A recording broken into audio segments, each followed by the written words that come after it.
everyone, welcome back to Writersmelon. I'm Sonali, and in today's video I will be taking you through 7 cozy book recommendations for a rainy day.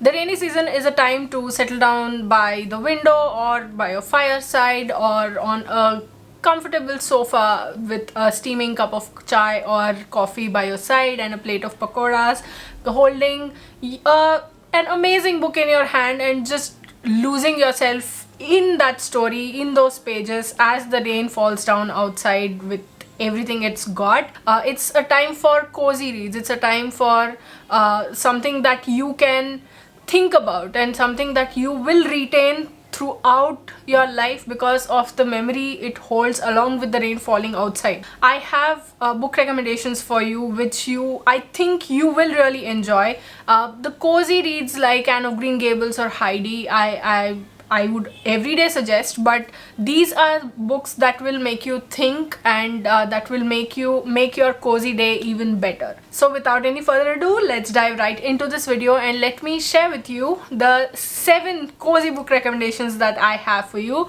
And I must warn you that a couple of these are not cozy, but you will love the ambience that they create for you. First up are fairy tales. Yes, like I can visualize a silhouette of a grandmother sitting down with her grandchildren and rain is falling in the background and she's telling them all these stories and the children are enraptured.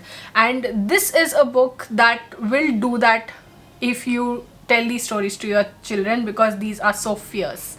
I think you know where I'm going at, and that book is Fierce Fairy Tales by Nikita Gill.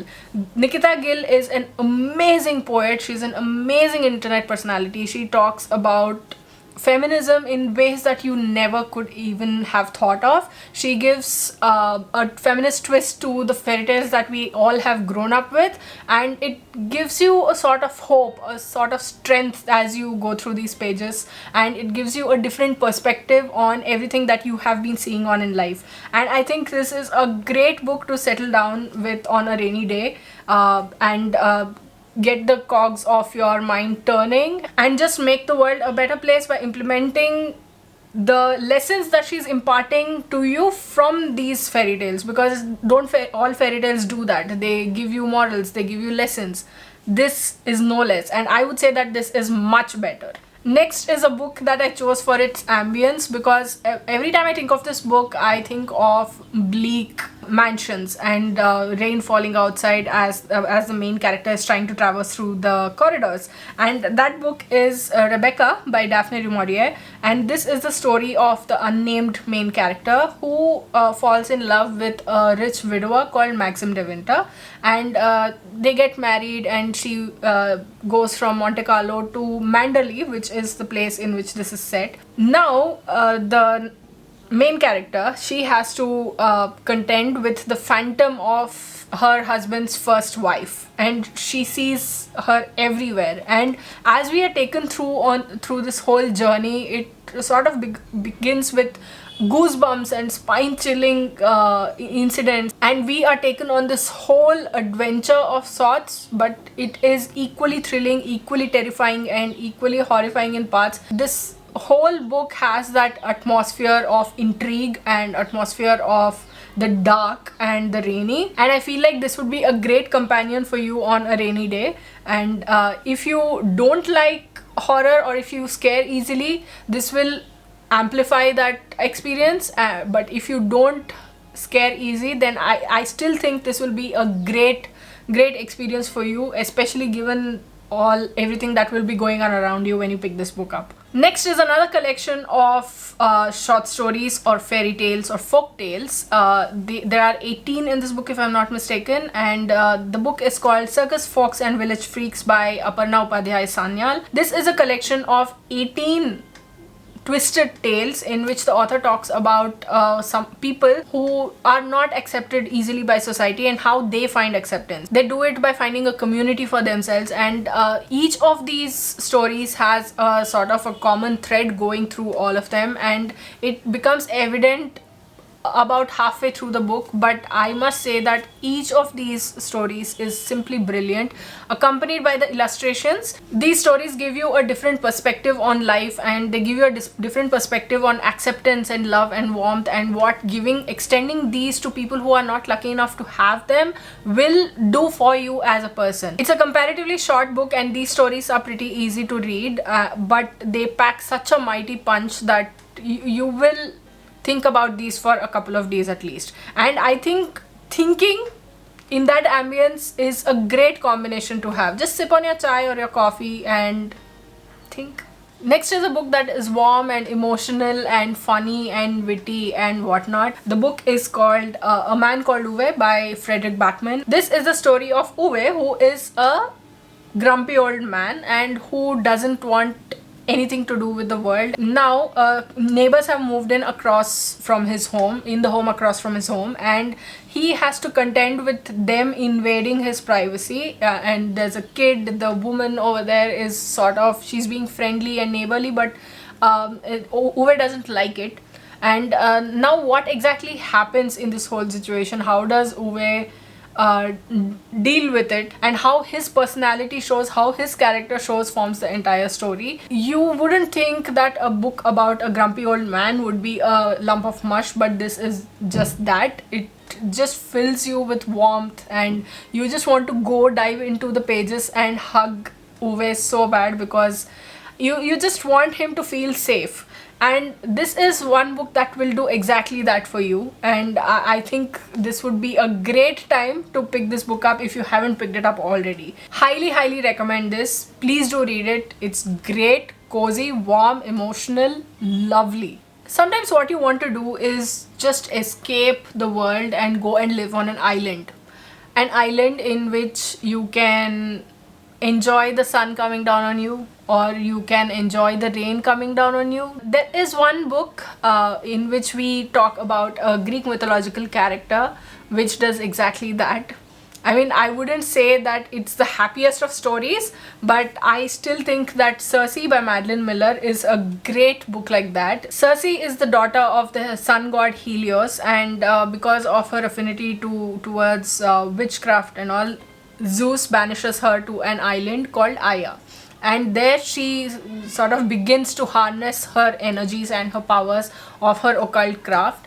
And how she goes about it, how she treats the men coming seeking her out, or the men who are left stranded on that island, forms this entire story. In this book, Madeline Miller talks about how Cersei, despite being away from men's gaze, men still find a reason to go after her. And I think that's a reflection of reality, honestly. And to give this sort of a feminist perspective to this character, it was simply amazing to read, especially because when you read a Cersei story and when you see how she just refuses to give up on herself and how she tries to take everything into her own power, it's just empowering to no end. And I really think that you should settle down for a long night of reading when you pick this book up, because this is that immersive. It will take you in that effectively. Sometimes when it's raining, I just look out and I think, how do you think this whole thing works? How do you think things worked in the past, and how do you think things have changed? And John Green does that in his most recent work, The Anthropocene Reviewed, in which he reviews the current geological age that we are in, which is called the Anthropocene. And from personal experiences and his observations, he talks about how the world has changed, how the universe has changed, and what his views and opinions and perspectives are, and how he would rate and review all of these. It's so fun to read. It's really eye-opening in a lot of places, because he goes from talking about surfing to racism in a single breath, and John Green does that beautifully. I would recommend that you listen to the audiobook of this book, which is narrated by John Green himself, and he gives it a different twist. His narration is fun to listen to, and it's always fun when the author does a narration, because they know the nuances of the book that they have written and that they are reading. This is another one, if you would like to sit back on a rainy day, think and ponder over things and the like, this is one that you should definitely pick up. Last but not the least is another supernatural horror kind of book that I have, because it exudes that kind of atmosphere. The book is called Tigers Not Daughters by Samantha Mabry. This is a story of four girls, four sisters, one of whom ends up dying after falling out of a window, and that dead sister now haunts the remaining sisters, and what these sisters are doing, dealing with the situation in their family, in their home, because there's a lot of friction that's going on between them and their father and the like, and how they deal with it forms the entire story. I listened to the audiobook of this on Libro FM, if I'm not mistaken, and it was an amazing experience. I'm not a huge fan of horror, but this just cut it for me because it was so spine-chilling, it was so atmospheric, the narration. I really enjoyed this, and I always recommend this when anybody asks for spooky reads or the like, and when it's raining outside and you are sitting down in your corner and you are reading or listening to something like this happening, it elevates the experience a little.